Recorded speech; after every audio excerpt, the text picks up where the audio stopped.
ውሸታም ስለሆንኩ ማንነት ያስብ ነበር። ውሸት አትዋሹ፣ ውሸት ይገድላችኋል። ኦኬ እኔ አሁን ዛሬ ውሸታም ስለነበርኩ ልሞት እችላለሁ፣ ነገ ልሞት እችላለሁ። አላውቅም ብላችሁ ሁላችሁም ትክክል ናችሁ።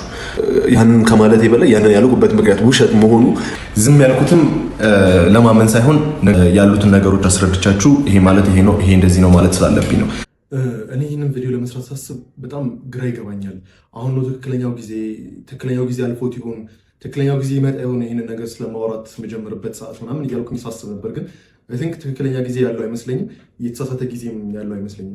ምክንያቱም ይህን ቪዲዮ እየሰሩ ያሉት ማንም ሰው ለማሳመን፣ ማንንም ሰው ለማስረዳት፣ ማንም ሰው ይቀበለኛል ያምነኛል ብዬ ሳይሆን እኔ ለራሴ ሰላም በቃ ማለት አለብኝና ማውራት አለብኝ ብዬ ስለማስብ ነው። እና እዚህ ቪዲዮ ላይ አንዳንድ ማለት የማልፈልጋቸው ቃላቶች፣ መባል የሌለባቸው ቃላቶች ስላሉ እዚህ ላይ መጥቼ ማውራት የማልፈልጋቸውን ቃላቶች አልፋቤት ብለን እንጠቀልላቸዋለን። ምክንያቱም ሁሉም ሰው ስለምን እያወሩ አልገባኝም። አልፋቤት አጠራውም እንዴ?